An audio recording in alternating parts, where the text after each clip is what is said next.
ওমর তুমি কাঁদো কেন? মনের মধ্যে তোমার কি ব্যথা হবে বলে বলো। আল্লাহ রাসূল সাল্লাল্লাহু আলাইহি ওয়াসাল্লামের সাহাবা ওমর রাদিয়াল্লাহু তাআলা আনহু বলেছিলেন, ইয়া রাসূলুল্লাহ, ইয়া হাবিবাল্লাহ, আপনার এই দৃশ্য দেখে আমি আর থাকতে পারি না।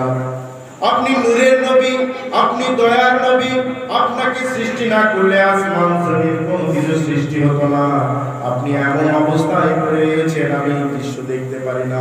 আপনি যদি আমাকে অনুমতি দেন, ইয়া রাসূলুল্লাহ, আপনার জন্য আমি একটা তোশক কিনে নিয়ে আসি। আপনার জন্য একটা তোশক কিনে নিয়ে আসি। আল্লাহ রাসূলের হুজরা মোবারকে ঢুকলেন। কি দৃশ্য! নূরের নবী, যাকে সৃষ্টি না করলে আসমান জমিন চন্দ্র সূর্য কোনো কিছুই সৃষ্টি হতো না, সেই রাসূলের হুজরা মোবারকে ঢুকলেন যে যেভাবে আল্লাহ রাসূলের জন্য আমি একটা তোশক কিনে নিয়ে আসি। আল্লাহ রাসূল বললেন, ওমর, আমি তো রহমতের নবী, আমি দয়ার নবী।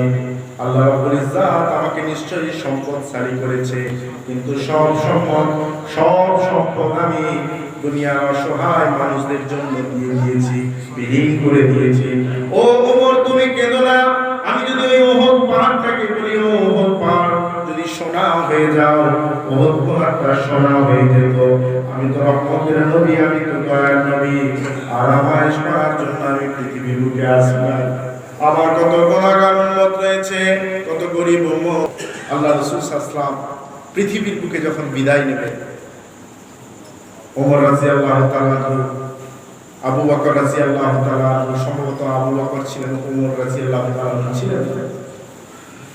প্রথমে এলেন জিবরাইল আলাইহিস সালাম, এসে আল্লাহ রাসূলকে বলছে, ইয়া রাসূলুল্লাহ, ইয়া হাবিবাল্লাহ, আপনাকে এমন একজন মানুষের আজ সাক্ষাৎ ঘটাবো যিনি কারণ বাড়িতে যাওয়ার আগে পারমিশন লাগে না, কিন্তু আপনার পারমিশন নেওয়ার জন্য অপেক্ষা করছি। আল্লাহ রাসূলের বুঝতে অসুবিধা হবে যে মালাকুল মাউত সম্ভবত এসেছে। আল্লাহ রাসূল বললেন, মালাকুল মাউতকে পারমিশন দিলাম, নিয়ে আসুন। মালাকুল মাউত প্রবেশ করলেন। আসসালাতু ওয়াসসালামু আলাইকা ইয়া রাসূলুল্লাহ। আল্লাহ রাসূলের কাছে এসে বসলেন। এমন সময় আল্লাহ রাসূল বুঝতে পারলেন দুনিয়ার জীবন শেষ, দুনিয়া থেকে বিদায় নেওয়া লাগবে। আল্লাহ রাসূল কান্নাকাটি শুরু করলেন।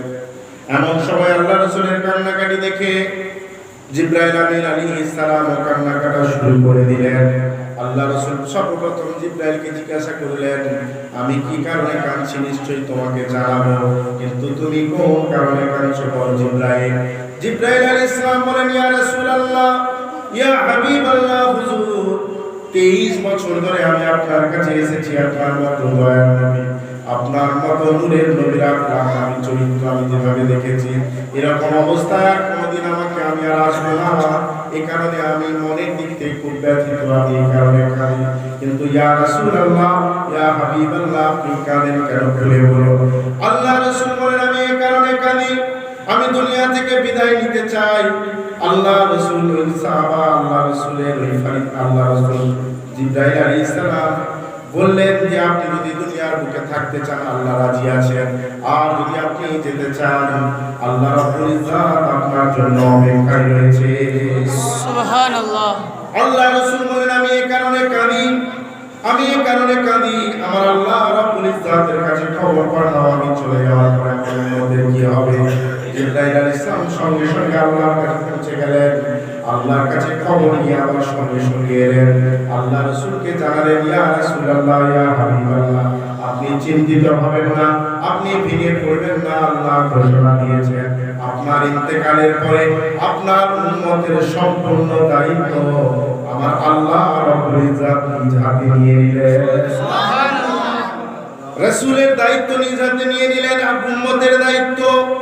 আল্লাহ রাসূল বলেন, আমার জান কবজ করতে পারো। এরপরে জান কবজ হয়ে গেল।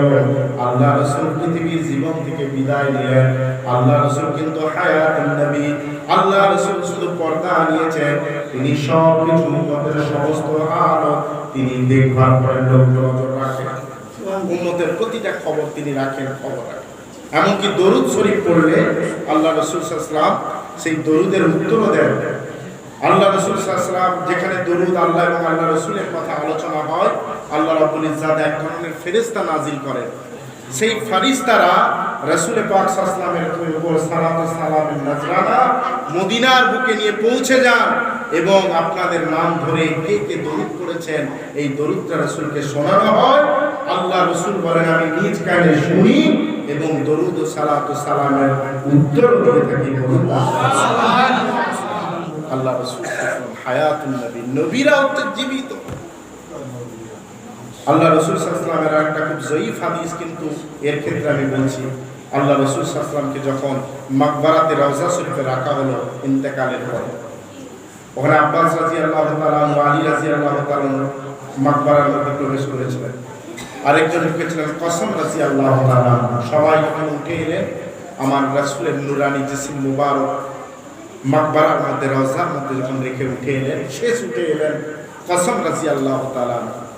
উনি বললেন যে আমি শেষ ব্যক্তি যিনি রাসূলকে শেষ অবধি পর্যন্ত দেখেছি, কারণ মাকবারা থেকে সবাই উঠে এলেন, রাসূল